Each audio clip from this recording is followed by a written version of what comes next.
Yikes. Okay. Thank you very much. Must be Krishna's hair. That's pretty nice added feature. Hare Krishna.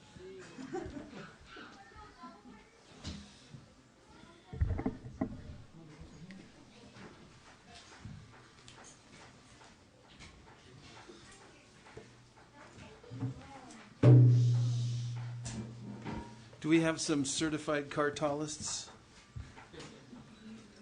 Yeah? You might as well move up. Come up close. For my benefit.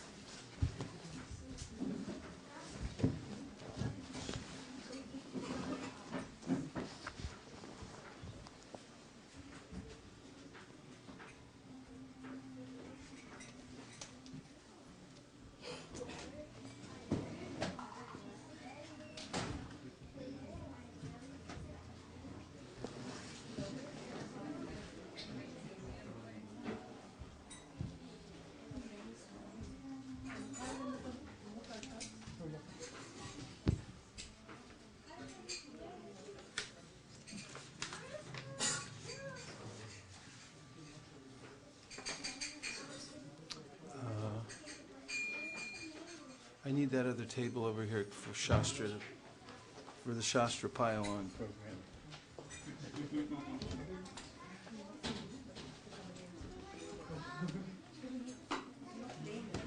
Radhika, do you have the? Do you have this? The Sariputta thing? Have you heard Sariputta? Yeah. I Take have that. a magazine. But Oh, take that. That's fantastic. You won't believe it. It'll blow your mind. It's got. This is for you. Thank you. Thank you.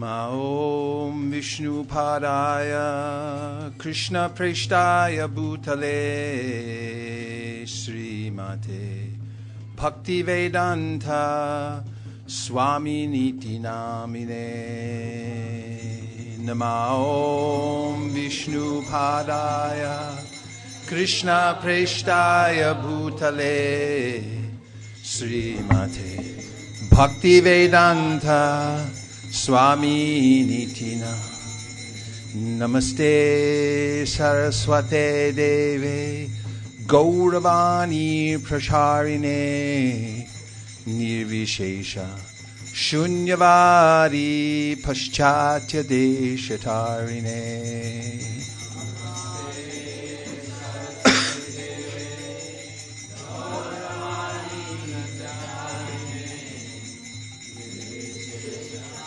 Shunyavadi Paschatya Dev Jaya Shri Krishna Chaitanya Prabhu Nityananda Shri Advaita Gadadhara Shivasari Gaura Bhakta Vrinda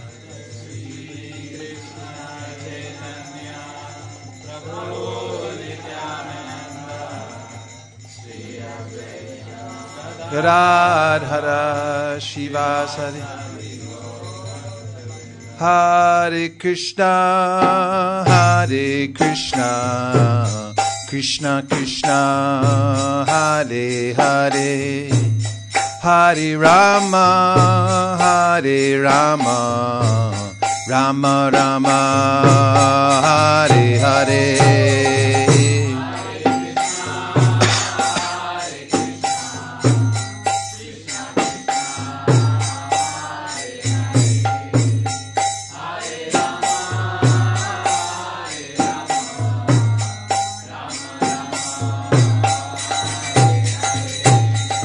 Hare Krishna, Hare Krishna, Krishna Krishna, Hare Hare, Hare Rama, Hare Rama, Rama Rama, Hare Hare.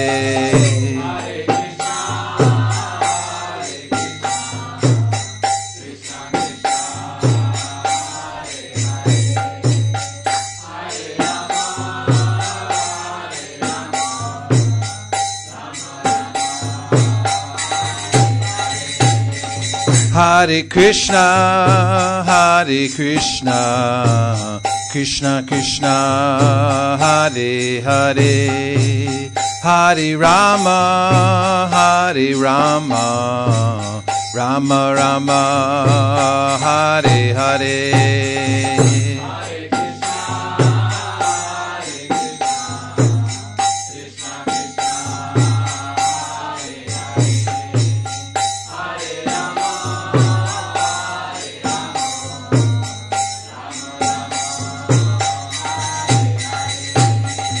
Hare Krishna, Hare Krishna, Krishna Krishna, Hare Hare, Hare Rama, Hare Rama, Rama Rama, Hare Hare.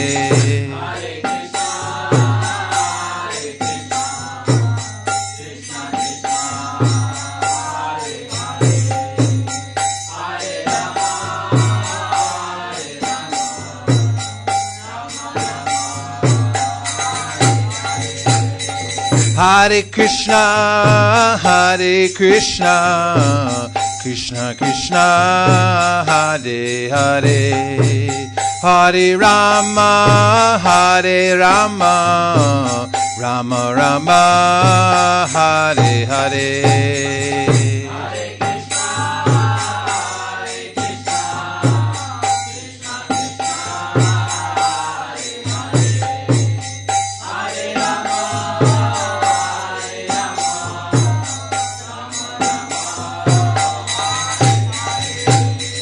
Hare Krishna, Hare Krishna, Krishna Krishna, Hare Hare, Hare Rama, Hare Rama, Rama Rama, Hare Hare.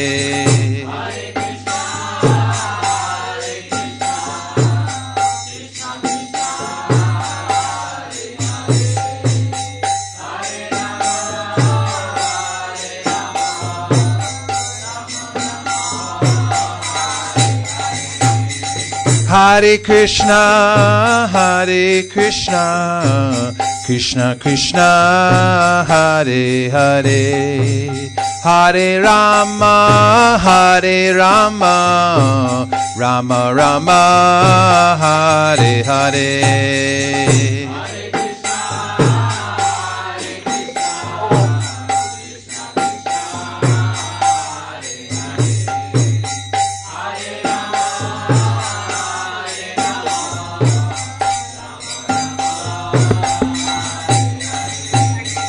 Hare Krishna, Hare Krishna, Krishna Krishna, Hare Hare, Hare Rama, Hare Rama, Rama Rama, Hare Hare.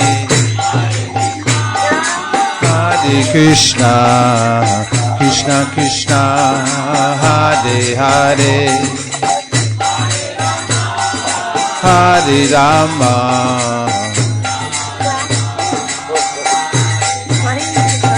Hare Krishna, Hare Krishna, Krishna Krishna, Hare Hare, Hare Rama, Hare Rama, Rama Rama, Hare Hare. Hare Krishna, Krishna Krishna, Hare Hare,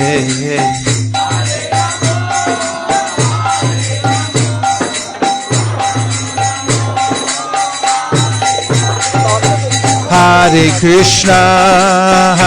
Krishna, Krishna Krishna, Hare Hare, Hare Rama, Rama Rama, Hare Hare.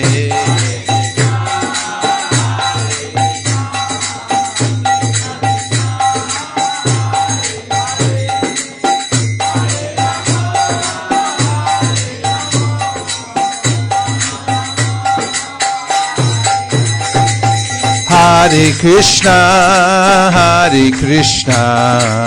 Krishna Krishna, Hare Hare, Hare Rama,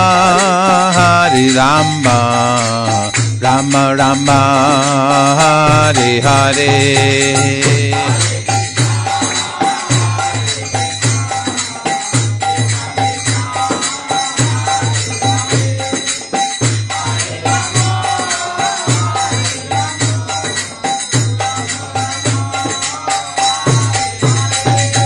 Hare Krishna, Krishna Krishna, Hare Hare, Hare Rama, Rama Rama, Hare Hare.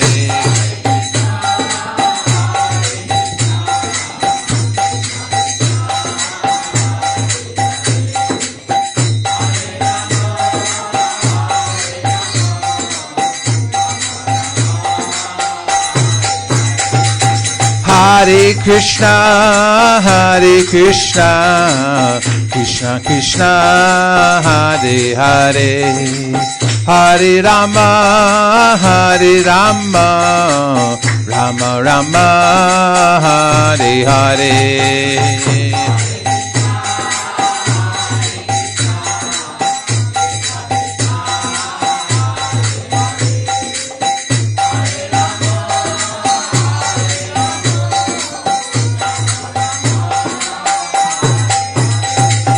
Hare Krishna, Krishna Krishna, Hare Hare, Hare Ram, Ram Ram, Hare Hare.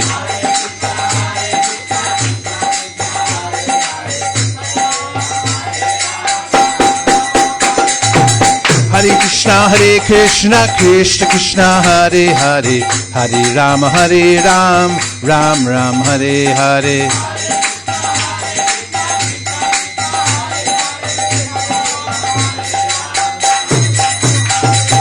Hare Krishna, Krishna Krishna, Hare Hare, Hare Ram, Rama Rama, Hare Hare.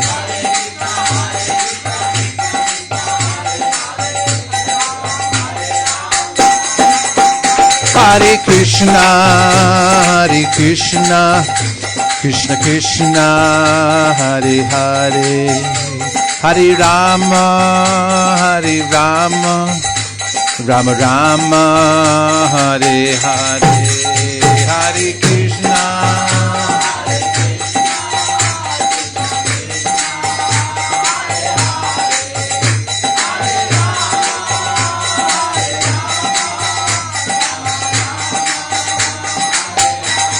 Hare Krishna, Krishna Krishna, Hare Hare, Hare Rama, Rama Rama, Hare Hare, Hare Krishna.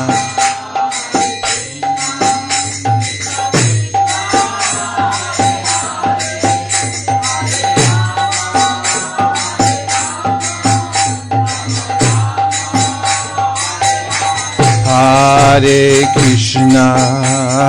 Krishna, Krishna Krishna, Hare Hare, Hare Rama, Rama Rama, Hare Hare, Hare.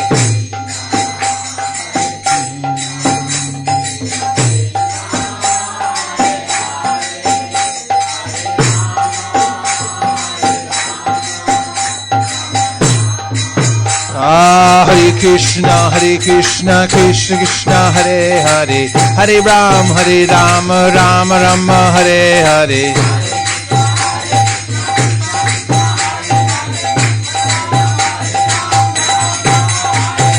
Hare Krishna, Krishna Krishna, Hare Hare, Hare Ram, Ram Rama, Hare Hare.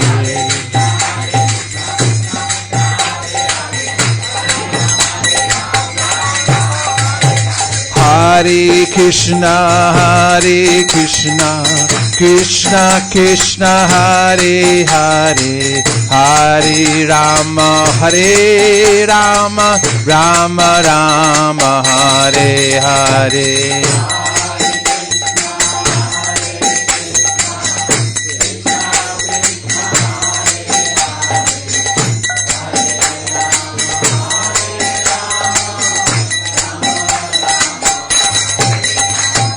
Hare Krishna, Krishna Krishna, Hare Hare, Hare Rama, Rama Rama, Hare Hare.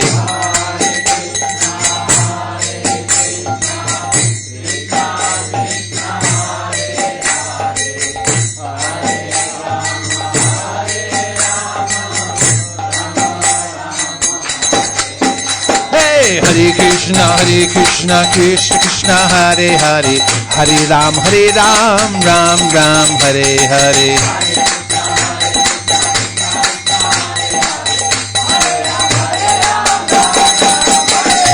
Hare Krishna, Krishna Krishna, Hare Hare, Hare Ram, Ram Ram, Hare Hare.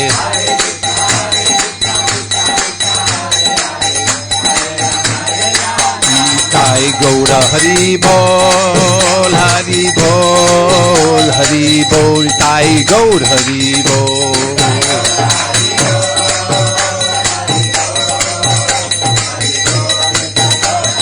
Ye Jai Gaura Hari Bol, Hari Bol, Hari Bol, Jai Gaura Hari Bol.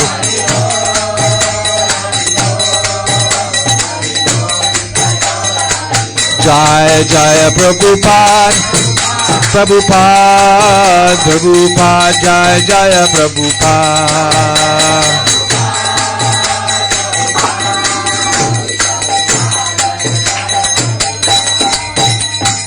Gaur Premanande, Shri Harinam Sankirtan ki, Shri Harinam Mantra ki, Shri Harinam Prabhu ki. Gaur Premanande. Nitai Gaura Hari Bol, Hari Bol, Hari Bol, Tai Gaura Hari Bol.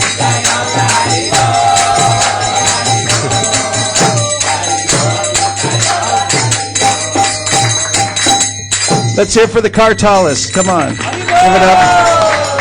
For the Hare Krishna dancer in the front row. And for the Hare Krishna chanters. Come on. Yay! Nitai Gaura Hari Bol, Hari Bol, Hari Bol, Nitai Gaura Hari Bol.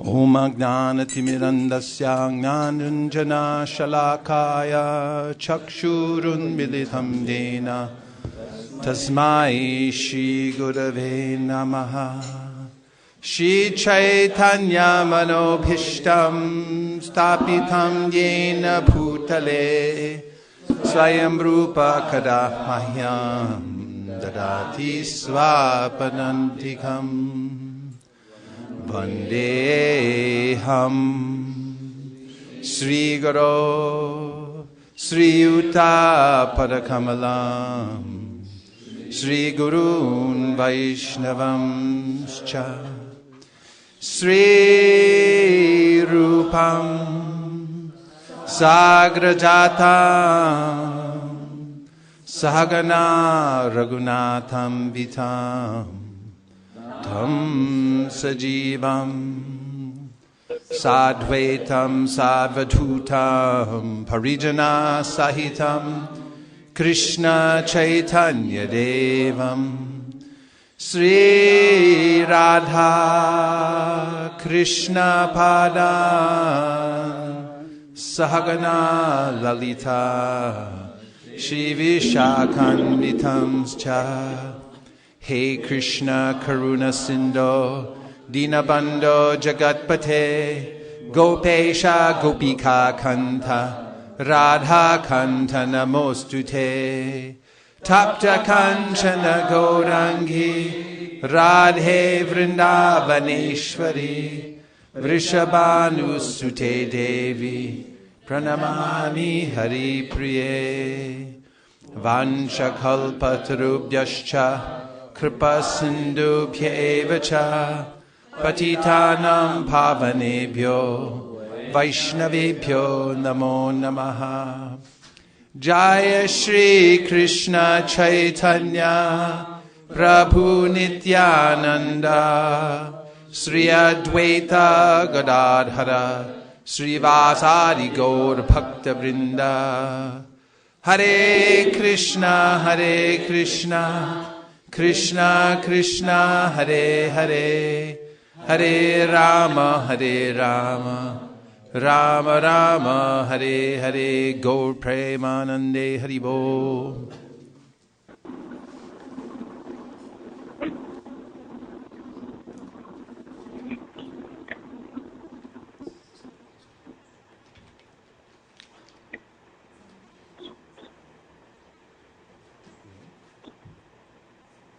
Sound like somebody ran away with our microphone. It's rolling down a hill somewhere.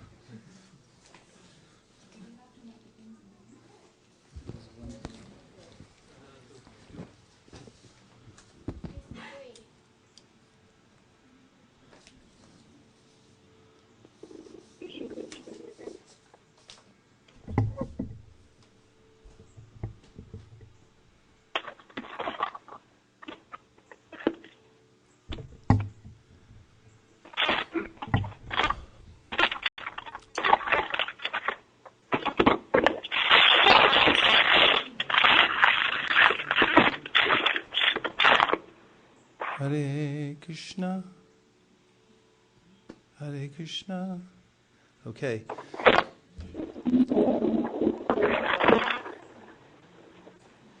In the Sri Upanishad,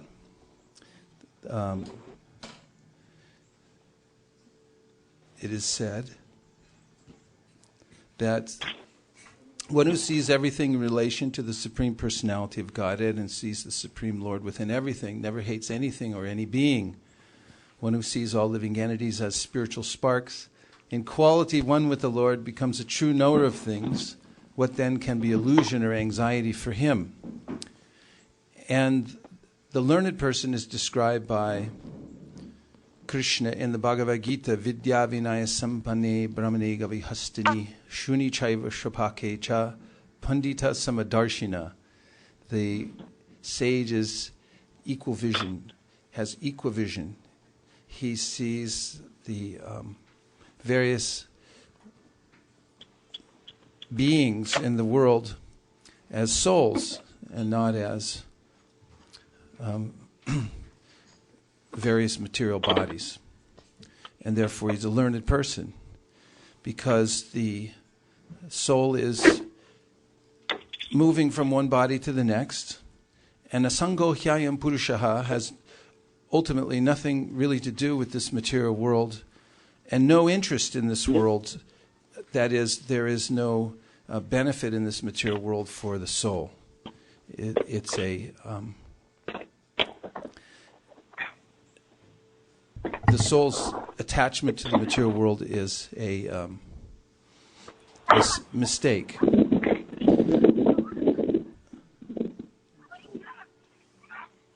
Abel. What happened to me? Abel. Hey, Hansapriya, your phone's on.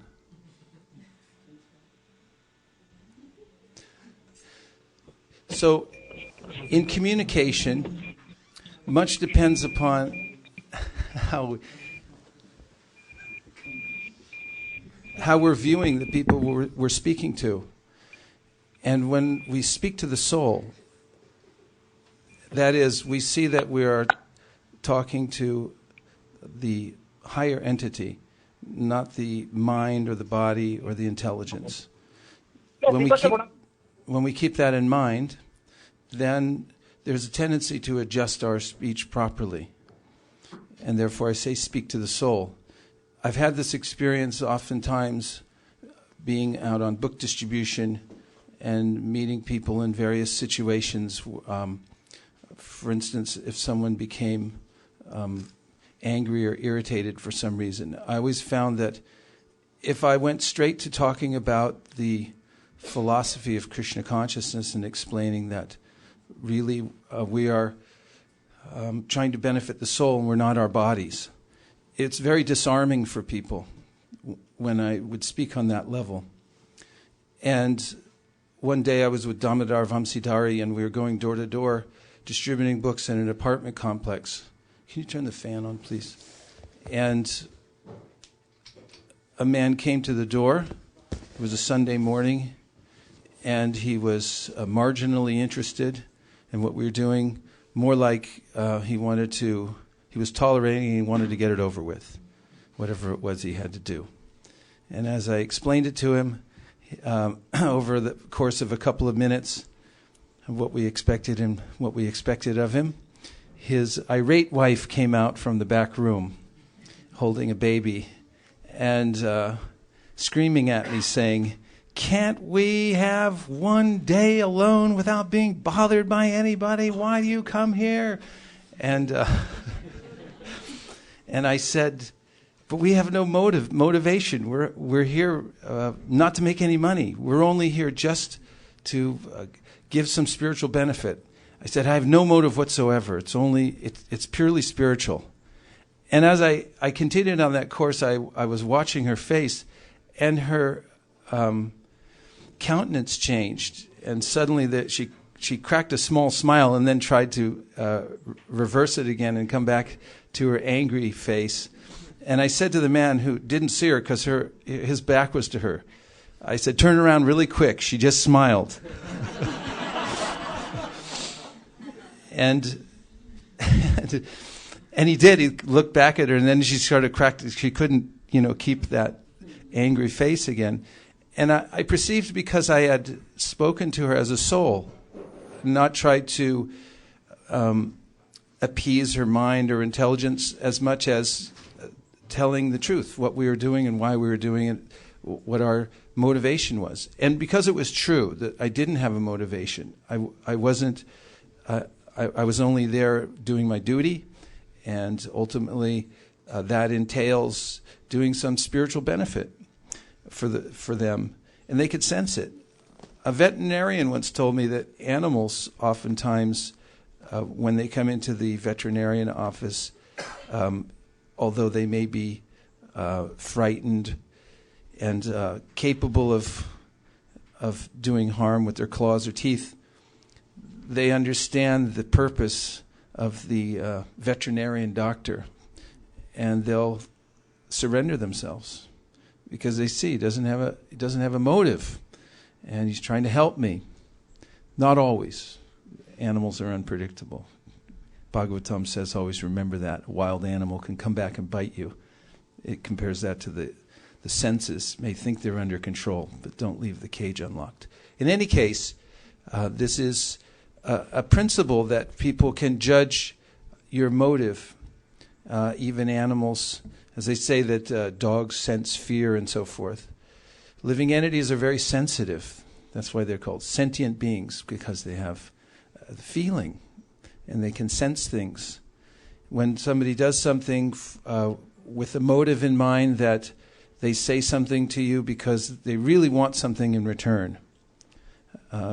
You may not perceive it immediately, but when you're falling asleep that night, suddenly you'll wake up and wait a minute. He doesn't really like me. He doesn't think my wife is nice. He just wanted my lawnmower. And that's why whenever you write a letter to someone, and nowadays it's an email most likely, if you're going to ask for something, ask for it in the first line, and then provide all the niceties afterwards. Because if you provide the niceties first, and then you ask for something later, people perceive that, oh, he didn't mean it. He just said those things to take the favor from me. But if you say it first, say, Dear Steve, I need your lawnmower, period. And then please loan it to me, and then you go on from there. And by the way, you're a very nice person. It's different from saying you're a very nice person, blah, blah, blah, and then at the very end said, by the way, I need to borrow your lawnmower. So that has to do with motive or perceived motive and so on. And remembering that people are very sensitive is important. We're speaking to a soul that's sensitive, can sense very subtle motives that are in our heart. So that is a foundational point in communication. I have to clarify why I'm approaching somebody, why I'm communicating with somebody, and be straightforward about it.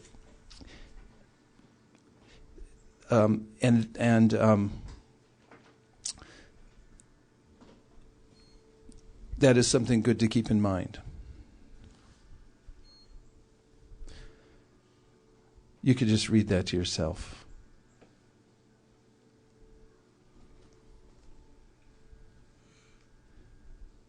Did you read it? Yes.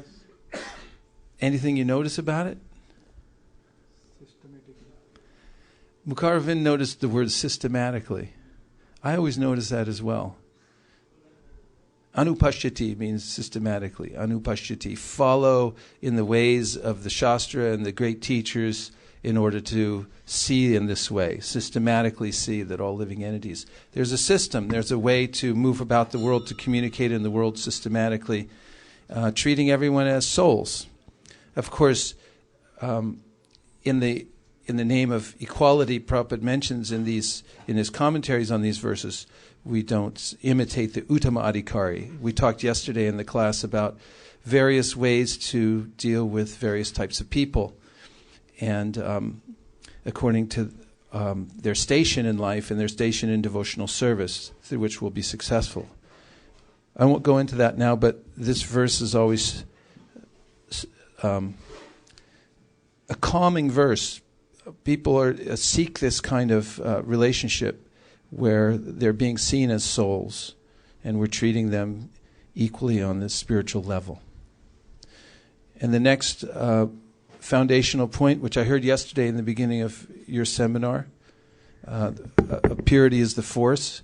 It's hard to get away from that one. It's just such a nice place to begin with anything. I had a lengthy conversation over many, many days. Maybe it was a week or so.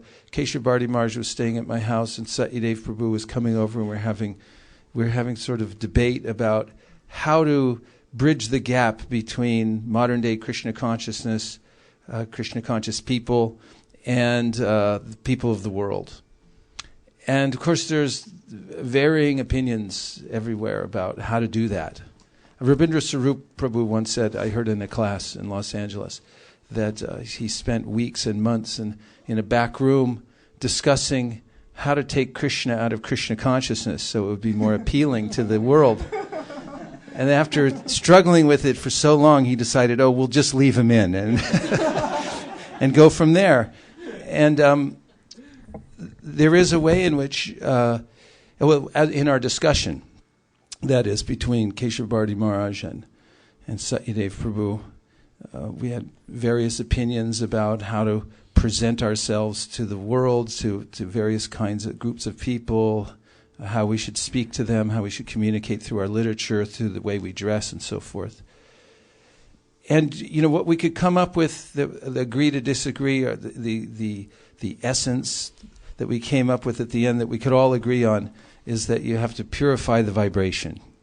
And it came back to this principle, purity is the force. If one is practicing austerities of speech, and we'll mention those in a bit, and is purifying the motive within his or her heart, then the purity is there. when one controls one's senses behind closed doors, when that person is in public, then there's a perception that there's some Shakti. I've mentioned the world-famous violinist who said, when I miss practice one day, I notice. When I miss practicing the violin 2 days, my teacher notices it. And when I miss practicing 3 days, then everybody notices it. And when I'm practicing, focusing on the things that are most important, foundational in my 24-hour day, that is hearing the Shastra and chanting very clear rounds of Hare Krishna mantra, the foundational parts of Krishna consciousness, and hearing and chanting. I'm doing it with integrity and with focus. Then my communication to others somehow or other clarifies itself. And there's an explanation given in the Srimad Bhagavatam in a poetical way about saffron mercy particles. And is there a microphone out there? Yep. Could you hand that to Radhika, please? Could you read that translation? A pure devotee always engages in the service of the Lord, taking shelter of his lotus feet, and therefore he has a direct connection with the saffron mercy particles that are strewn over the lotus feet of the Lord.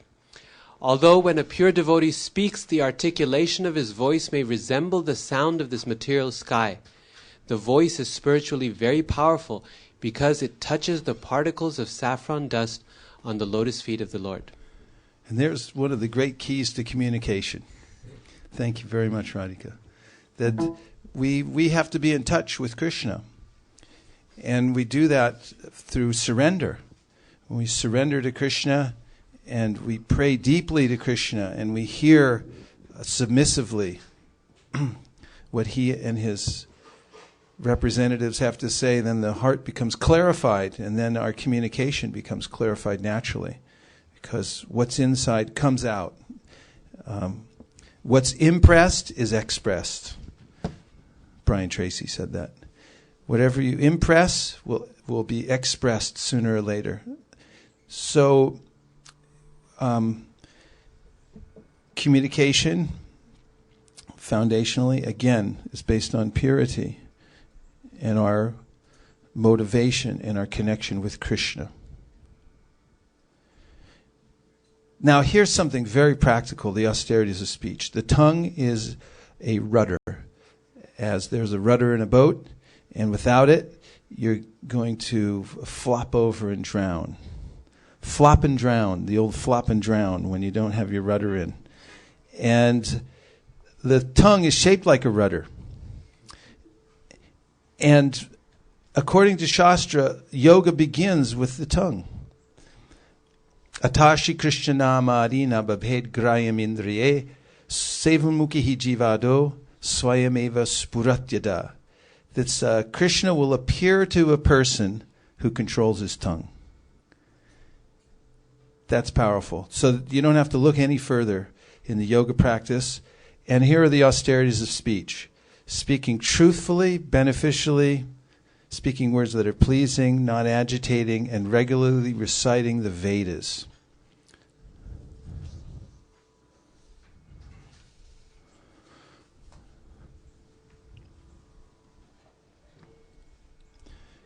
Will you bring me Bhagavad Gita 17? Yeah, just bring me the Gita.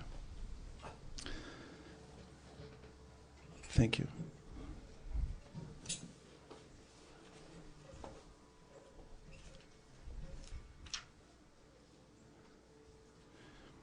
The austerity of speech consists in speaking words that are truthful, pleasing, beneficial, and not agitating to others, and also in regularly reciting the Vedic literature. Now, this is something anybody can do, because we all have tongues and we have volition. Purport: one should not speak in such a way as to agitate the minds of others.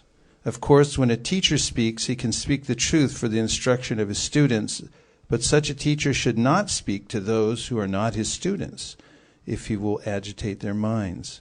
This is penance as far as talking is concerned. Besides that, one should not talk nonsense. The process of speaking in spiritual circles is to say something upheld by the scriptures. One should at once quote from scriptural authority to back up what he is saying.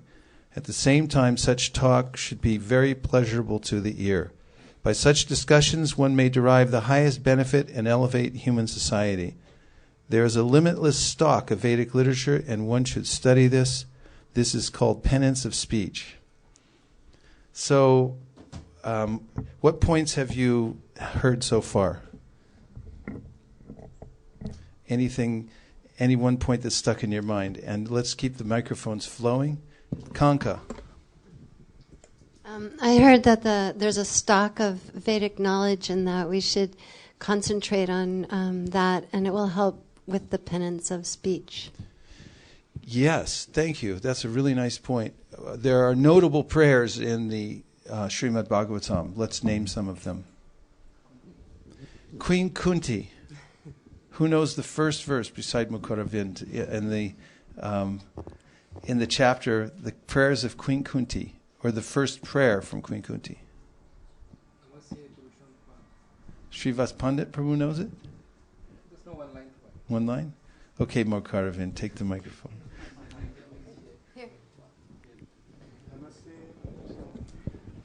Namaste Purusam Tvadyam Prakrite Purusham Param Na Lakshya 1 minute. Laksham Sarva Na Lakshya Sarva Bhutanam Antar Bahiravasthitam.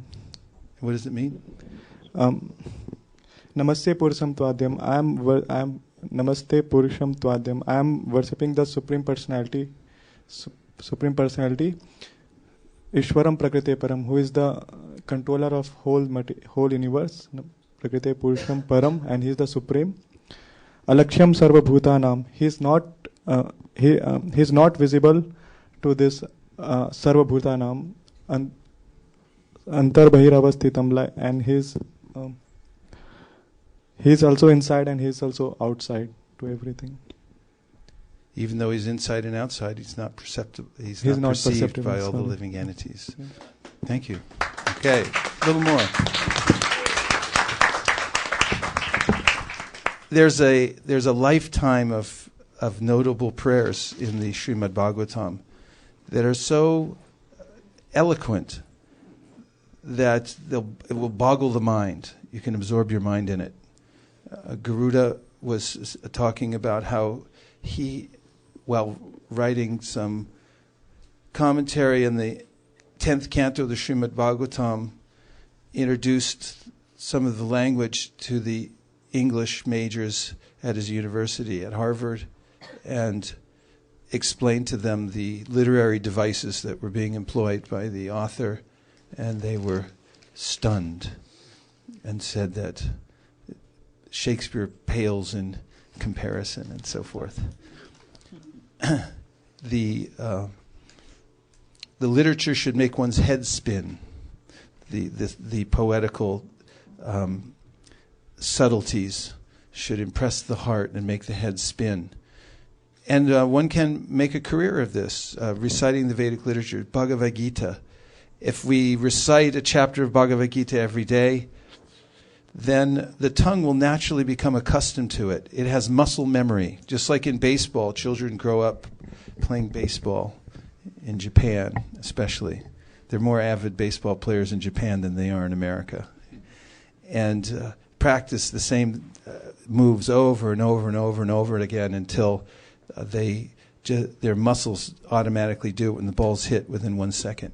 So our tongue should also practice the Vedic sounds in the same way, the Bhagavad Gita and the Srimad Bhagavatam. And in this way it becomes trained to communicate these transcendental sounds. After all, there are only two kinds of sounds in this world. There's spiritual sound and material sound. And whatever you impress, you express. What other things did you hear so far? One thing that you stuck in your mind so far? Purity is the force. Okay. on record, Shraddha Devidasi has said, purity is the force. Better hand her the microphone. Let's see why that impressed her. I was thinking about Srila Prabhupada and how he came to USA with nothing with him to a country which is materialistic, so opulent, and it was the purity and the intention. He came here just to glorify Krishna, not to glorify himself. And look at the results. He was so successful Nice in point. that. Yeah. Wow. Brahmananda Prabhu said that Prabhupada told him, I didn't go to Thompson Square Park to attract a crowd. I went there to glorify Krishna. And look what happened. Purity is the force, yeah. Let's take one more. Reflection, Malini. Well, two more. Malini and then Vishaka Leela. Is there a microphone back there for Malini? She's all the way in the back. I like the point that you said about the tongue is a rudder. It can go in, it will take you in the direction how your speech is. I was just thinking that in the morning, the first thing you start with, if it's a prayer about Krishna, then the mind is attracted going towards Krishna. But some days it happens that, especially now that we are preparing to go to India and everything, there's so many things that are going on. And in the morning, if your tongue doesn't go towards Krishna, then it can lead you to some place where you never want to be. So Wow. I feel that Sounds like very practical advice. Vishaka Leela. I like this point where you said, what is inside is what comes out. And just yesterday in our Bhagavad Gita discussion, we were reading, the first chapter, and how in every purport, even though it's as simple as blowing a conch shell, or, Prabhupada in every purport tries to bring, to prove that Krishna is the Supreme Personality of Godhead. And then I was thinking that how, Srila Prabhupada is so Krishna conscious that even for a very simple translation, he could somehow, bring Krishna in the center and prove that he's the Supreme Personality of Godhead. I mean, that shows that that's what his thoughts and mind is filled with, Krishna. So as it is means it's he's bringing to the ultimate conclusion through the way he's communicating. Nice. Great points. Okay, pleasing speech. This is called Mukhya Prasada. Mukhya Prasada is described in a commentary, which you'll find in the Srimad Bhagavatam, the 11th canto, for the verse that I often quote, that was given by Srila Ishvara Puri to Sri Chaitanya Mahaprabhu just after he took initiation, received his mantra, and then he went crazy. And he came back to his spiritual master and said, what'd you give me? I've gone crazy. And his spiritual master said, very good, very good. And then he said, Evam vrata sva priyanama kirtya jatanu rago jitachuta uchar hasatyato rautiti rauti gayati unmadavam nrittiti lokabhayaha. That when one takes this vow to chant the Hare Krishna mantra, then the name becomes very dear to him, or a particular name does, and then his heart melts. And then he becomes a crazy person. Doesn't care for social convention, can sometimes cry or laugh or sing, roll on the ground in public. And he doesn't care for outsiders. He's oblivious. And the commentary describes how some great advanced devotees whose hearts have melted, they show these external symptoms and others don't, although their heart is melted. But Madhvacharya said there are two symptoms of a highly advanced devotee that are always present, and one is Mukhya Prasada, and that is what comes from his or her mouth is pleasing. It's prasad. It's meant for the benefit of others. And this relates to what we talked about yesterday, Nindari Shunya Hridamipsita Sangalabhya, that the highly advanced devotee is Nindari Shunya. The heart is free from the propensity to criticize others. The all-pervading sentiment in the material world is matsarya, envy. And envy, of course, as we described yesterday, are defined as the inability to tolerate the eminence of another. And it comes out through the speech, what's in the heart. That envy comes out. And Krishna says to Uddhava in the Uddhava Gita that it acts like a spear. It can pierce the heart of another. That envious speech can harm somebody, can actually damage them. But the person who's purified their heart doesn't have that tendency anymore, not envious of others. Therefore, when he or she speaks, it's pleasing, even when it's chastisement, even when it's a correction, because the intention for benefiting the other person is there due to lack of envy. Mukya prasadat. And the second quality is steadiness, always steady. Bali Mardan Prabhu. So, Prabhuji, it reflects my mind. The previous slide you mentioned about the purities, the force which Shraddha Mataji mentioned, that the saffron dust particle, why the particular word has been used? Why it is? Because it's so sweet. I mean, Krishna's feet are just indescribably sweet. And saffron is this indescribable substance. If you deal with saffron, like you grind it and you put it in sandalwood pulp, you say, what is it?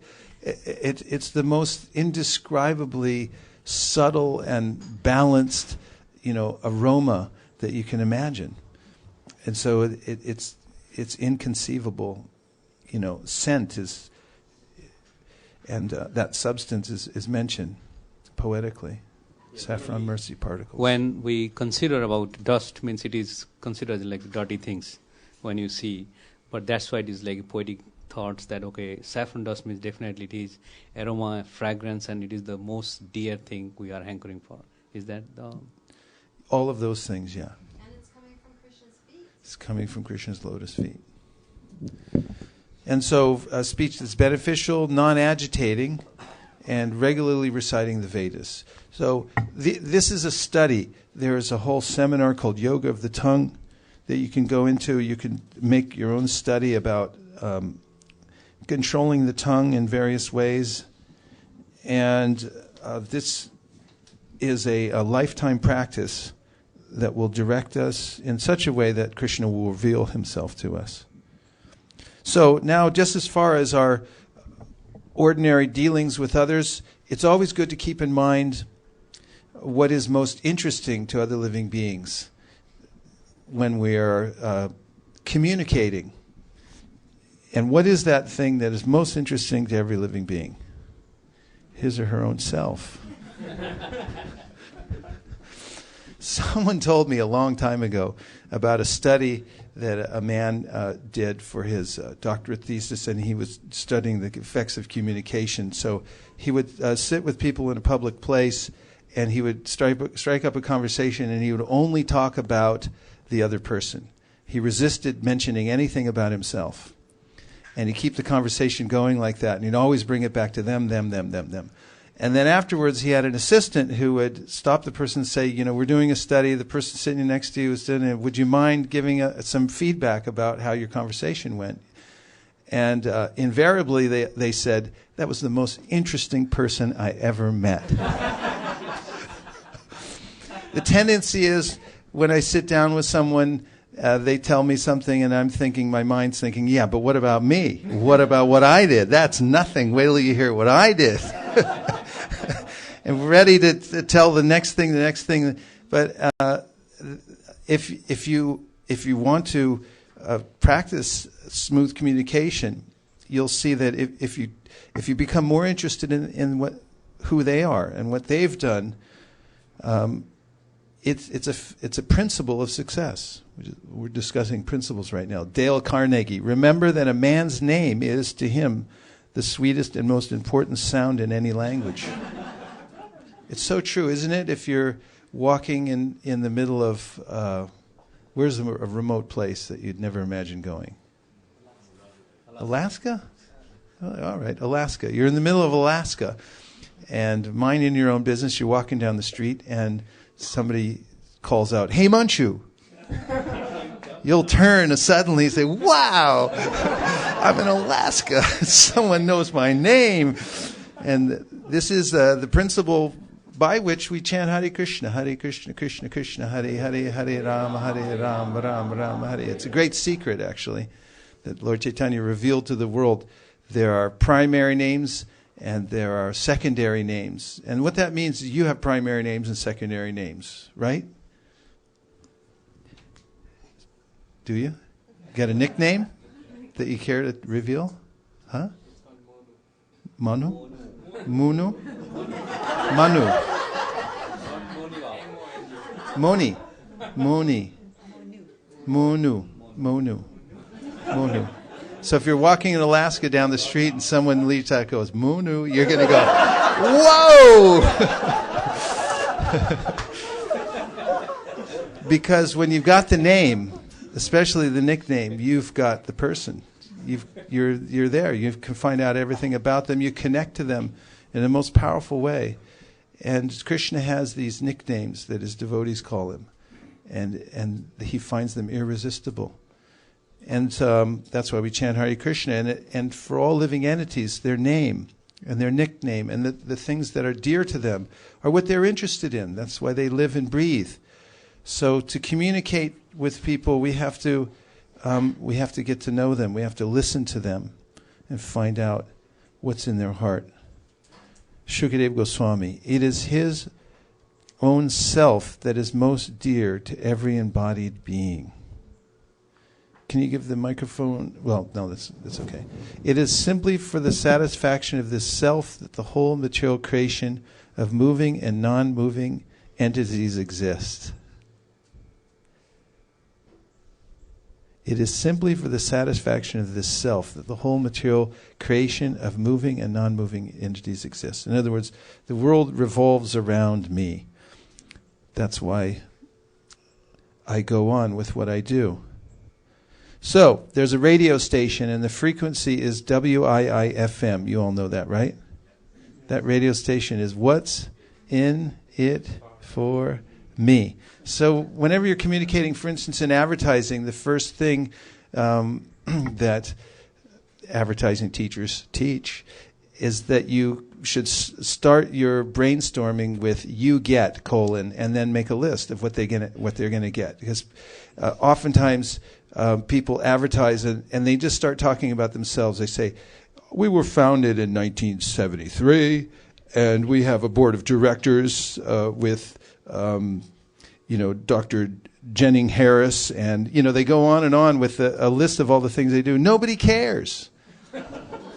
Nobody cares.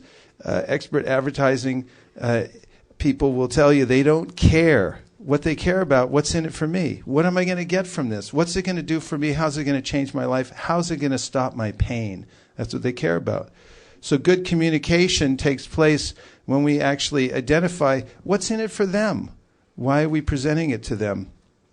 And what do they get out of it? And if you notice that people are not interested in what you're selling or what you're talking about, it's because we've missed the mark, which is their own interest in themselves, what's in it for them. Now this is, I'm going through various types of principles here. This one's called the sale philosophies, not people. And when devotees first went to India with Srila Prabhupada, these were American devotees. They were inexperienced in many ways, and they went out to preach based on what they heard in Prabhupada's books and from him. And oftentimes people would challenge them because there are various opinions and philosophies in India, right? Okay, good. And so Prabhupada taught a technique to the devotees. He said, when people ask you, what do you think of such and such Swami? You never answer about such and such Swami. You always say, what's his philosophy? And then you deal with the philosophy. Don't deal with the person. Don't assail the person. Assail the philosophy based on how it compares to Bhagavad Gita, which is the standard book of knowledge accepted by all the great acharyas. Does it match up? Otherwise, you'll offend them. They'll take it personally, and the conversation gets derailed. So assail philosophies, not people. Fanatics. A person filled with excessive and single-minded zeal, especially for an extreme religious or political cause. Does this sound familiar? Or is it just me? A little bit? Have you ever encountered somebody that fits this description anywhere in the world? On the internet, maybe? Yes? No? Yes. Lord Chaitanya? Actually, he was a great uniter, not fanatic. Okay, let's not assail the names. We'll only assail the philosophies. Okay, just keep it to yourself now. Okay, so fanatic, a person with excessive zeal. Excessive zeal means it's too much zeal. And zeal in itself, excessive zeal is almost redundant. Single-minded zeal means that they're not able to accommodate opposing views or discuss with any nuance any kind of philosophy. You won't make much headway there. So there's a rule about this. Principles for dealing with fanatics. Actually, it's not plural in this. It's principle for dealing with fanatics. Don't. You feel better now? I feel much better. Yeah, it's shastrically mentioned that Ishvare taradineshu balisheshu dvisatsucha prema maitri kripopeksha yakaroti samadhyamaha. A madhyamadikari is the preacher. And the preacher discriminates between various kinds of people. He finds the innocent and pours in as much mercy as possible. And he sees the devotees and he makes friendships. He gives all his love to the Lord in his holy name. And for those who are fanatical or envious, what does he do? Upeksha. He avoids them. He goes around and doesn't deal with them. You don't have to. Whether it's in the greater outside world or whether you're dealing in your own circle of friends, you're not obligated. Let's see if there's any point so far. Anything stuck or a question or something you want to explore further? Kanka and then Hansapriya.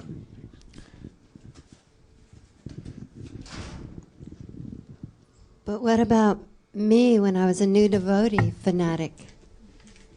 It's not. Yeah. Okay. I'm sorry. Go ahead. That paragraph fit me perfect when I became a new devotee. But as you practice the process of bhakti, you mature. And so you actually learn how to not be such a fanatic. Maturity, yeah, that's a nice point. It's mentioned by Vishwanath Chakravarti Thakur in the Madhurya Kadambini that one of the symptoms of a beginner in devotional service is utsamayi,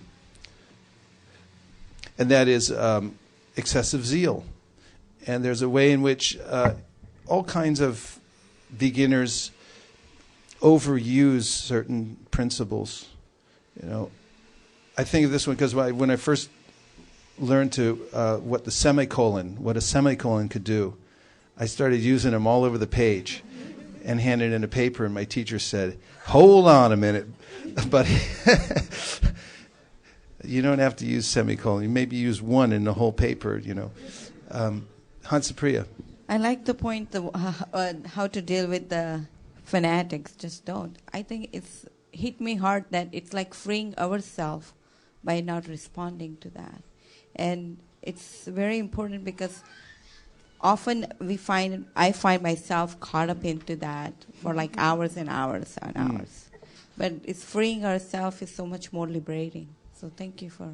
You're welcome. I'm glad you feel liberated. Malini. Oh, by the way, before you... the text-in number, if you have a question or a comment, please text in at 408-658-4654. 408-658-4654. That's 408-658-4654. Okay. Ji, all these principles that you're giving, I feel very much relevant to when you go for book distribution as well, because every single point that you've mentioned actually was very much related to that. So one question I had was that those who are fanatic, you avoid them by not talking to them, and then you have taught us how to avoid those people also.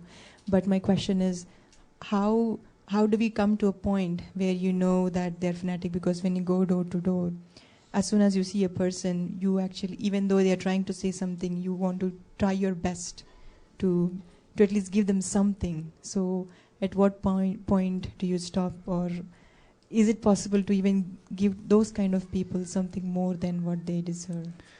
That's the great art of preaching and book distribution and so forth, and it requires a lot of experience. I'm very experienced when it comes to avocados. I can tell a ripe avocado and an overripe avocado practically by looking at it from across the room. Of course, it helps if I actually squeeze it a little bit, and I can tell in an instant. Whereas somebody else who's not experienced in the and as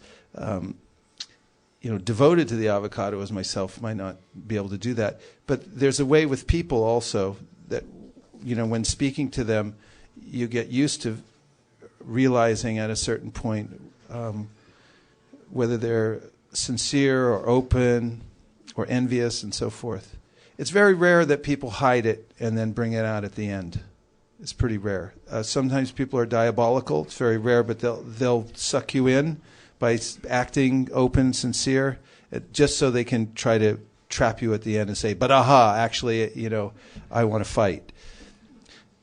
That's pretty rare. But you take a risk, by with each person, and you try to take it as far as you can so that you can give them the opportunity. And,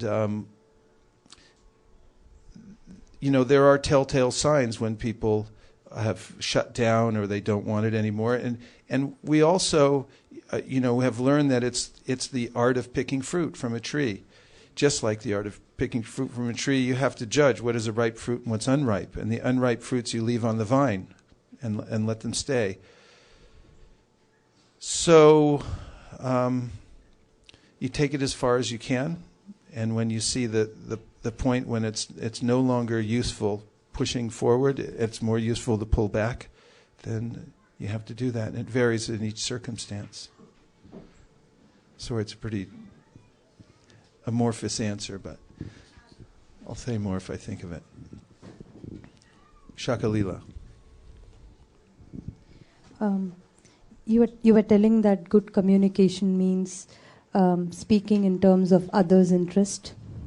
So I have this experience oftentimes when I'm having a conversation with Vrindavan. I tell him that, Vrindavan, can you please clean up your mess? And there's no response. And then I say, can you do your homework? No response. So, but when I say, do you want to eat an ice cream? He said, what? What did you say? Like that. Like how I was like, amazed at how even children are like so good at selective listening that, All living entities. Yeah. Nice points. Very practical. Here's some techniques. Become a master asker. In the English language, or in any language that, for that matter, that uses it, the question mark is the most powerful of all punctuation marks. If you write a 10-page email to someone and you don't include a question mark, they're not obligated to write you back. But if you write and you just put one tiny little question mark in that whole 10 pages, they have to write you back, or they'll be remiss. And therefore, there are many different and there are many different ways to use the question mark. It's a hook. It holds people, and the general rule of communication is whoever's asking the questions is leading the conversation. Oftentimes people think if they tell, they're leading the conversation. It's because I'll tell them. But actually, when you ask questions, you're drawing people along. It holds people in place. For instance, just as an example, since you mentioned book distribution and Sankirtan, when you ask people a question, when they're in motion, they have, if they're willing to, they have to stop and answer the question. It's a way that holds them. Sometimes people say, "I'm in a big hurry," and rather than saying, "No, stop," whatever you resist persists. And so, rather than doing that, asking a question, they say, "No, I'm in a big hurry." Then I say, "Are you in a really big hurry?" I ask a question, and the hook comes out. And then they say, "Yeah, I'm in a really big hurry." So, do you want me to tell you this really fast? Should I give you the 5-second version? Question, question, question, question. And so there's an opportunity there. If they say, okay, give me the 5-second version, because I asked them a question. It held them, it caught them, it brought them back.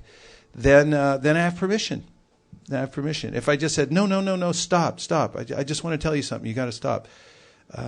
Very small percentage of people would stop. But if you ask the question, bring out the hook. Say, really big hurry? You want me to do this really quick? You want me to give you the 5-second version? Sure. Okay. Permission is granted. Now something can happen. So the question mark is a hook. It's also a tennis racket. It reframes the question. It puts it back in their court. And it deflects also.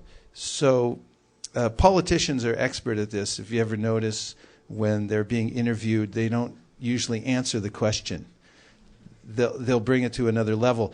But what I mean by it being a tennis racket is that if someone asks you a question that you can't answer, and there's a lot of questions you can't answer, then you can put it back to them as a question. What is Hinduism? That's a question nobody can answer. And so you say, are you studying Hinduism? That's a question. I put it back in their court. They hit it at me, a question that's impossible to answer, I hit it back at them. So, do you study Hinduism? And they say, well, no. And it's like, well, why do you ask? What do you know about Hinduism? See, now I'm controlling the conversation, and I'm putting it back to them, put it back to them.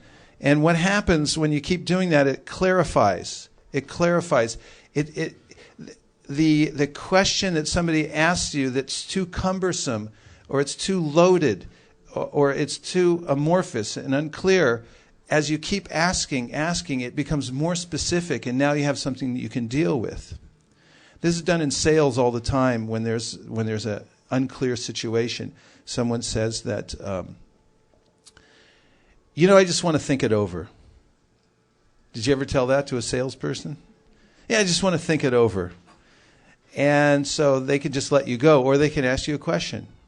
They'll say, if they're really expert, so I really appreciate that you're going to think it over, because now I know that you're interested, and you're honoring, our time together. And just before you go, just so I know for my own edification, what is it specifically you wanted to think about?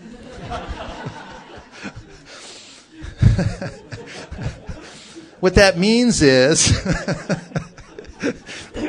they've been caught with a question. The hook came out and they're caught. Now they have to answer the question. They can answer untruthfully and still avoid, but still this brings it back into focus. The looking glass clarifies the question, and they may say, well, I don't like the color. Would you like to have another color? I don't like the price. Do you want us to work on the price?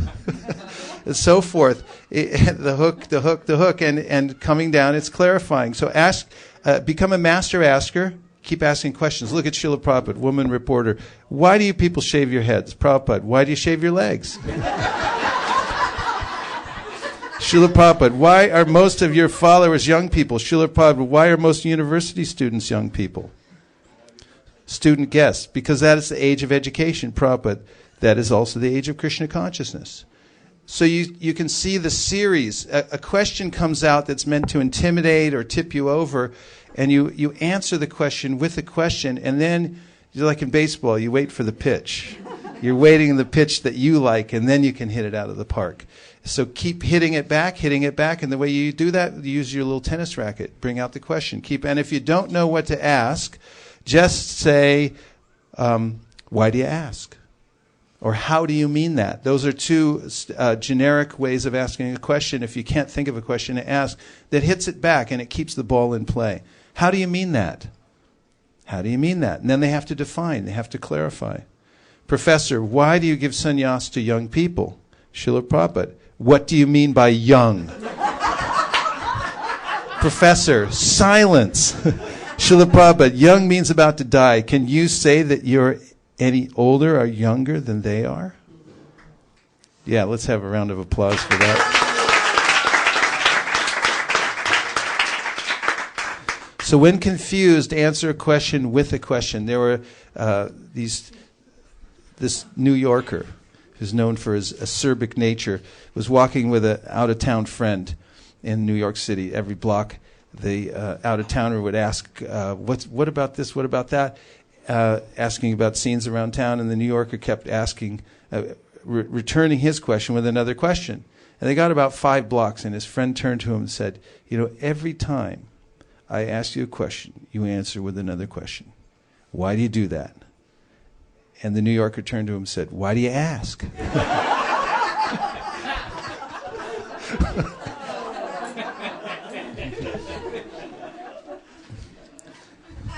Not to be annoying or to be tedious with this kind of thing. I'm giving you a principle. It could be overused. I'm giving you a technique. It can be overused. But it's something to keep in mind. You have to also balance these techniques. They're not meant for manipulation, although it sounds like it when we present it like this. That's why we began with the foundation that our motive should be pure. And a doctor who has a bedside manner, a kind and gentle bedside manner may also be sometimes, may also use certain techniques to get the job done. Somebody in a diabetic coma who's waking up may be disoriented and may need to be restrained, for instance. Using a technique to help somebody come to the proper conclusion of Krishna consciousness or to engage them properly is sometimes needed. And we should always keep in mind also that we shouldn't have an Ishvara bhav in developing communication skills. We should keep a soft heart and a humble heart as well. There is a way that I've seen over the years in book distribution, devotees can become very expert. It's like wrestling, subtle wrestling. And when somebody becomes very expert at dealing with people and communicating, they can also become proud of that, or then begin to use it as a technique to manipulate people, or feel proud that they can control people and become angry when they can't control people and so forth. So we should always keep a humble heart. People respond to sincere compliments. Yes or yes? Yes. Correct. So people do respond to sincere compliments. And it's not a bad idea to look for what people are doing correctly and then giving them a compliment. Here's something interesting. Could you give the microphone to Radhika Raman, please? Could you read that? Sanatan Goswami told the Muslim jailkeeper, "Dear sir, you are a saintly person and are very fortunate. You have full knowledge of the revealed scriptures such as the Quran and similar books." This was just before asking him to let him out of jail. And catch people doing something right. This is something that is recommended in a very famous book on management called The 1 Minute Manager that came out in the 1980s, I believe. And very small book, but it has a few basic principles. One of them is catch people doing something right, and then encourage the heck out of people.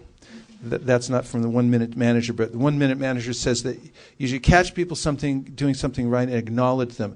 This principle of encouraging the heck out of people is a good form of communication, because in the material world, heck gets in people, and it's ugly. And so people need courage in their heart. Everyone needs to be encouraged.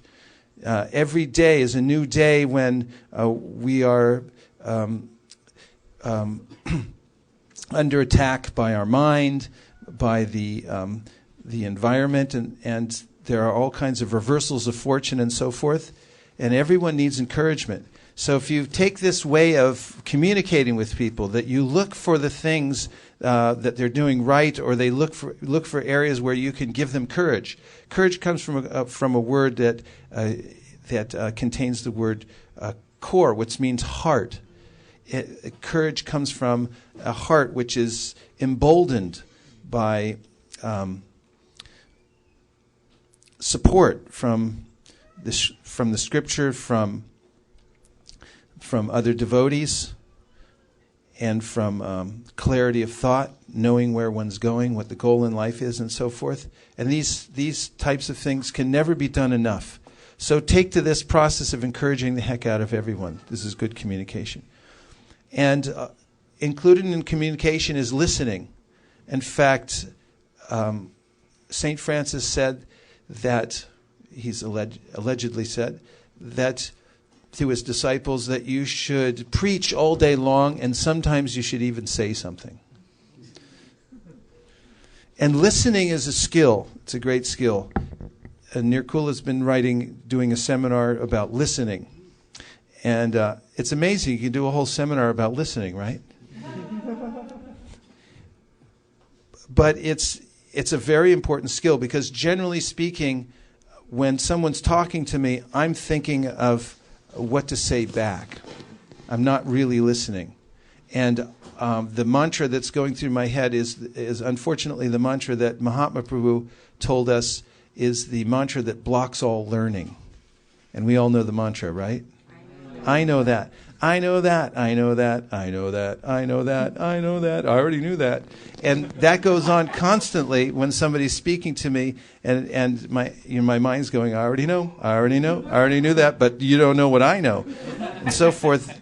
So empathic listening means that we actually connect to the person emotionally and try to appreciate what their perspective is, what's making them speak, why they're actually suffering. It's like, unless we understand that, we can't prescribe anything anyway. Stephen Covey talks about this in his book. If somebody comes in to an eye doctor and says, I can't see right now, and you say, oh, that's all right. Here, just take my glasses. But he doesn't make a diagnosis first. He doesn't listen to the patient. He just says, here, take these.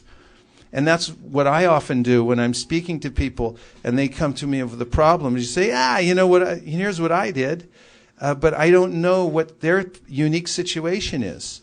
I haven't listened to them. I haven't found out enough. So listening, and one of the ways to clarify is, again, to ask a question, and one of the questions to ask, if I understand you correctly, and then repeat what they just said. So you can stop at intervals when somebody's talking to you and say, if I understood you correctly, here's what you just told me. And oftentimes when you're talking to somebody, for instance in counseling, if you're talking to somebody and they're telling you what's hurting or what they need, and you just repeat back to them over and over again, just to clarify what they just told you, you can go through for about an hour, and then they'll say, God, I feel much better. Thank you very much. You really helped me a lot. Because sometimes people just need to bring it out and speak about it. They don't need you to fix it right away and give an immediate solution based on your perspective. Of course, that may be called for at some time. Nonviolent communication is a science that's written about in a couple of books that are available. It's also called NVC for short, nonviolent communication. And if you'd like to advance your relationships at home or in the workplace or among all the devotees or anywhere else, I recommend that you read this book, Nonviolent Communication. It talks about how to communicate with people in such a way that you find out what they actually need and want, and you can also express to them what you need and want without injuring them. I'm not going to go into the details of nonviolent communication right now.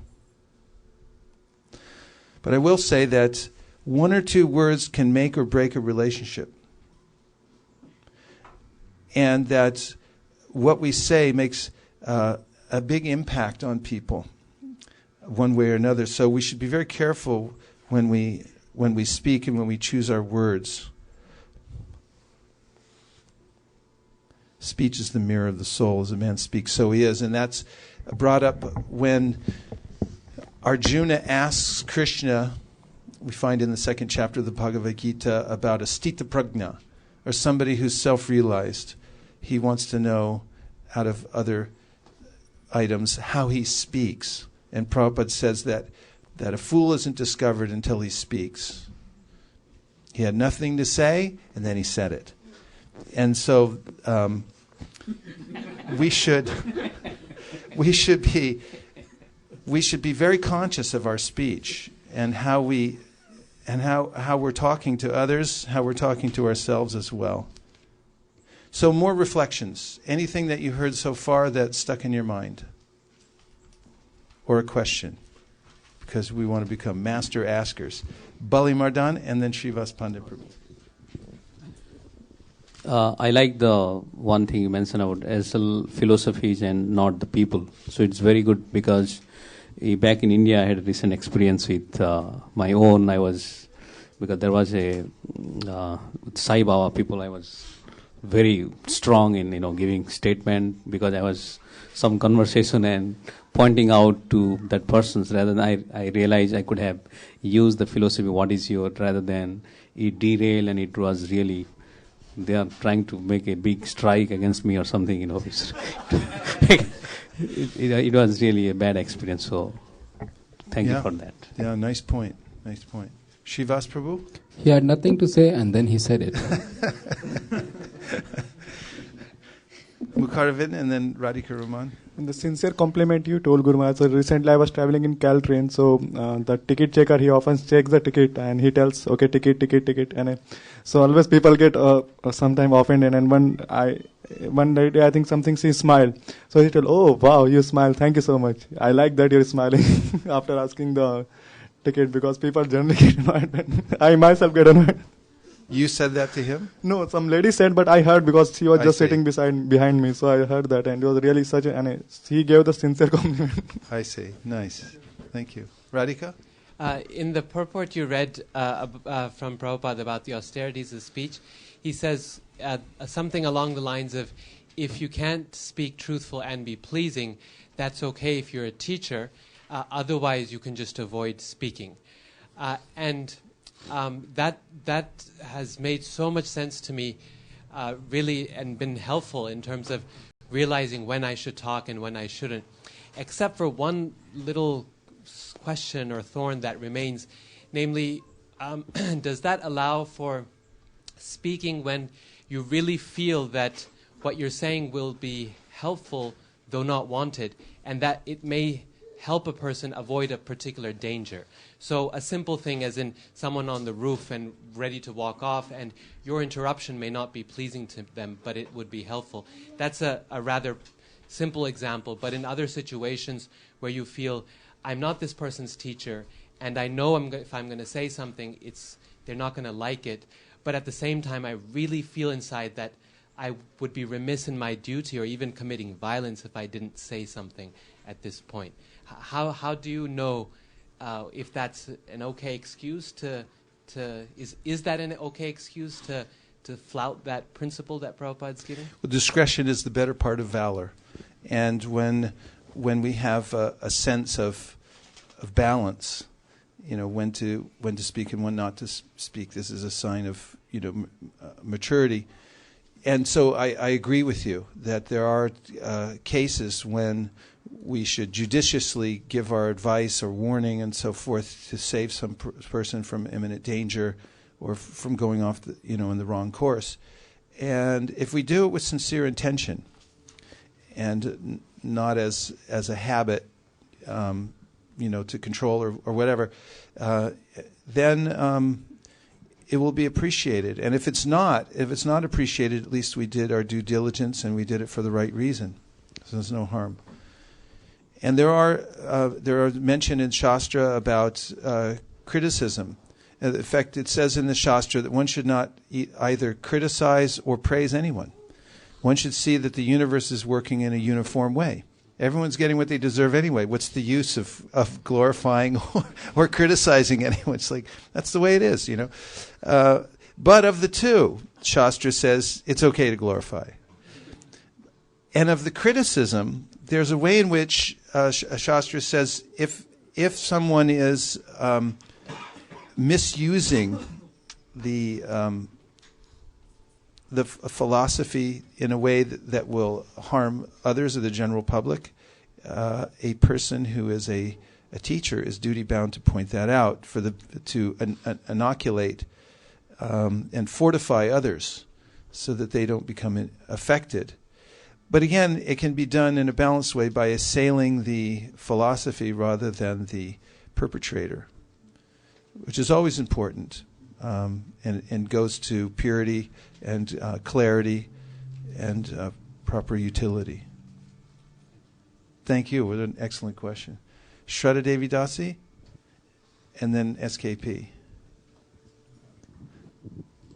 So Maharaj, you have often talked about muscle memory in your previous lectures. Yes. But today one thing which struck me was that you said the tongue has a muscle memory. And then suddenly I remembered, I realized that, oops, yeah, tongue is also a muscle. And I realized that when I was very young, like I was in nursery or kindergarten, at that time we used to learn, like the whole class would recite things, and so the tongue was playing. But as I grew up, the teachers insisted and said, when you're trying to memorize things, you don't speak loudly. Everybody sit quietly in the class and read by your heart and like that, in your mind. And that kind of stayed with me till I came here to ISV, and I was very surprised on a Saturday class when Bhagavatam was being taught, and the teacher would go like one word or half a sentence, and the class was repeated, and I was like, whoa, this sounds like kindergarten. But but I guess it must be true because I don't do it, and that's why I find it very difficult to memorize verses, because I always try to do it in the mind, first, and not use the tongue as a muscle. Tongue is a muscle. When you on your 64 round day, you'll notice you chant 64 rounds, and when you walk away from your 64 rounds and you're doing something else, tongue's still going. Yeah, keep going. It likes it. It's tasty, actually. A lot of practice with the tongue, and the tongue will develop that penchant for going on. SKP needs a microphone.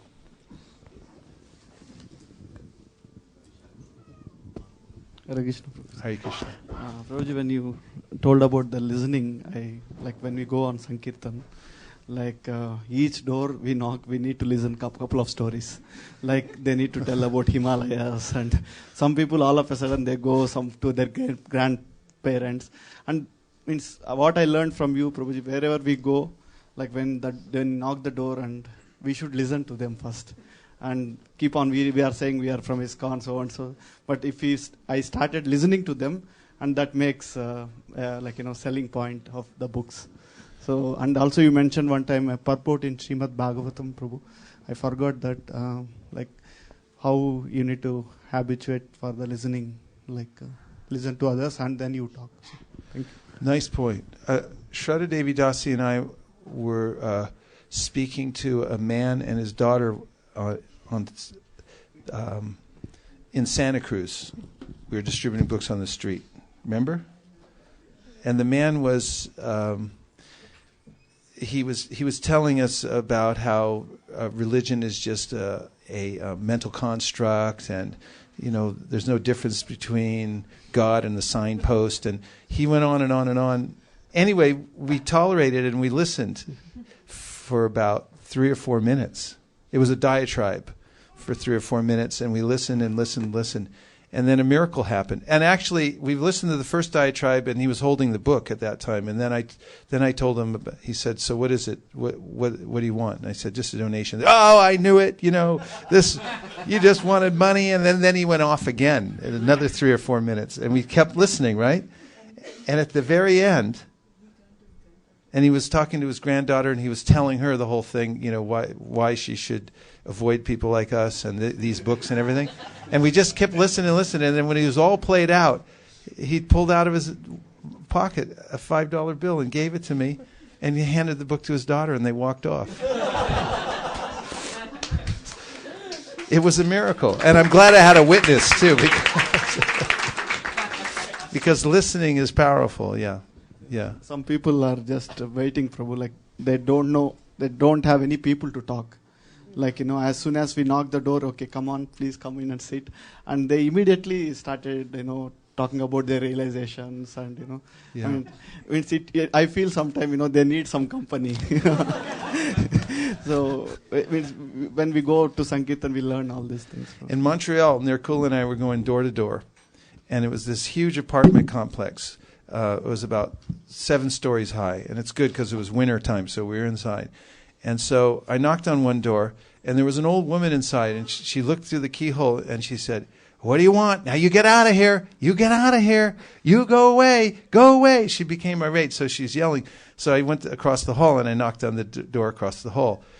the man inside opened up, and I started showing him the book, and he was open to it. And so from behind the door, she was yelling, "Don't let him in! Don't talk to him! Don't listen! Don't!" And she kept going on and on and on, and we just kind of ignored her. And then suddenly, and here's Nirkula, she's a witness to this.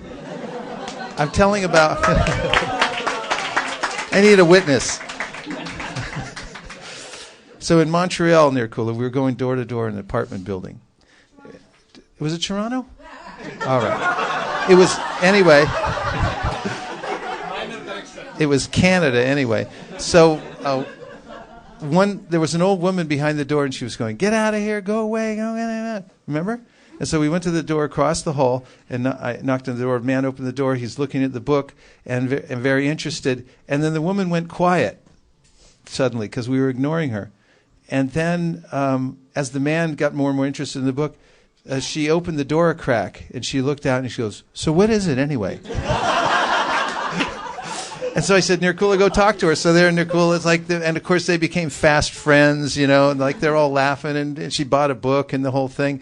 And you don't know. People are they have all kinds of things spinning in their mind. So as deputized representatives of Lord Chaitanya Mahaprabhu and Srila Prabhupada, we have to be like doctors. And Prabhupada wrote this in a letter to the devotees in Europe once, was saying just like a doctor has to be very patient, and even if the patient becomes irate, you have to be understanding. Yes. I like this point when you said that question is the hook. Recently, we were talking to one of our mentors, and I was sharing that how sometimes even the casual conversations that we have at home becomes very intense, and it turns into an argument, and how to deal with that.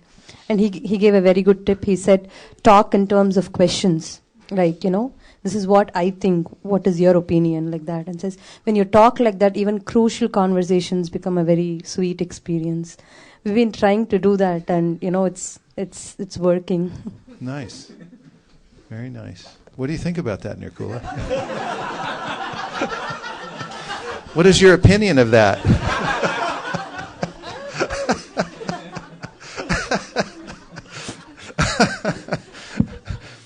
Yes. One point that I liked was the point about having a good sadhana and a good program, morning program, and getting connected to the saffron particles, and that automatically changes the way we communicate actually when we have a strong... Yeah, thank you for bringing us back to that. We'll end on this point, that purity is the force, and there's a way in which by performing devotional service of hearing and chanting with all our heart and attention, Vasudeve Bhagavati Bhakti Yoga Prayojita Janiyat Yashuvhairagyam Yanam Cha Yadahaitukam. We get these valuable fortifiers, Gyan and Vairagya.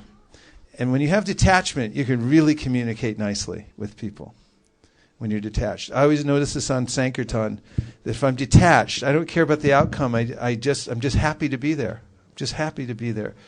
Then the way I communicate is very effective. And if I'm attached, I want to control the outcome, and I want to manipulate somebody for my own standing, to prove something or to have a score or something like that. Then I can agitate them or injure them. And so really good point, Gyan and Vairagya. And also when you have Gyan, then your Gyan means you're seeing the difference between matter and spirit, and therefore you're preaching to the soul. We're going to have to end on that one because now we have a very auspicious occasion, which is a first grain ceremony. And these ceremonies are very important. In fact, our lives are run by ritual. Everyone has ritual in their life. Yes or yes? Yes. Do you do things in a certain way every day? when you wake up in the morning? Or do you do it random and differently every day? Which? Similar? Yeah, ritual. And in our lives, we augment those junctures that are very important, and we connect them to Krishna. And by doing that, we purify our intention, we purify our existence. And the grain ceremony is particularly a relevant ceremony because Krishna is the grain, and also he's the fire of digestion that digests the grain. And that's mentioned in the Bhagavad Gita, where Krishna says, Aham Vaishvanaro Bhutva, that I become the fire of digestion, and I digest everything. What's more dear to us than our digestion in daily life? Can you think of anything? I know I can't, because prasadam is the happiest time of day for me. And when digestion goes away, life becomes unproductive, and our life in the world is nil. And so Krishna is always there as digestion. Ham Vaishvanaro Bhutva. He's there as the digester of all our foodstuff. And so in the first grain ceremony, which we're holding today for Ramanuj, who's eagerly waiting in the wings for his first grains, we're celebrating the fact that Krishna becomes the grain, and he also is the digestive force, and that he's our protector and our maintainer and our well-wisher. And by performing this ceremony in front of the deities, in front of all the devotees, we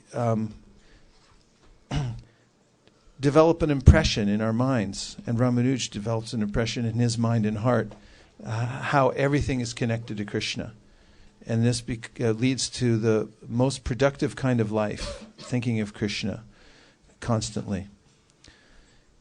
And then, just after the grain ceremony, when Ramanuj will take his first grains, then we're going to perform one of the most scientific experiments showing very conclusively how he will be inclined in his life. Because we're going to loose him here in the temple room, and before him he has golden ornaments. We need a few credit cards on there. The square credit card, and maybe put an iPhone or something. And put that on that side. And on the other side we have the Shastra, the Bhagavatam and the Bhagavad Gita. And whatever he goes for, that will definitely determine his propensities in life. And then we'll know for sure. Oh, here comes some cash. He may not, by the time he's ready to use it, there may not be. I know United Airlines doesn't take cash anymore. Okay. So what we'll do first, part of the ceremony is that we recite the 15th chapter of the Bhagavad Gita all together. So we're going to set up the sacrificial arena right here by moving all these things out of the way, and we'll sit down with Ramanuj.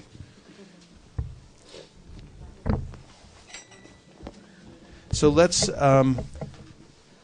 put away any books that you have, and then you can distribute the Bhagavad Gita so we can chant the 15th chapter. Gaur Premanande Haribo. Turn it off. Everything could be off.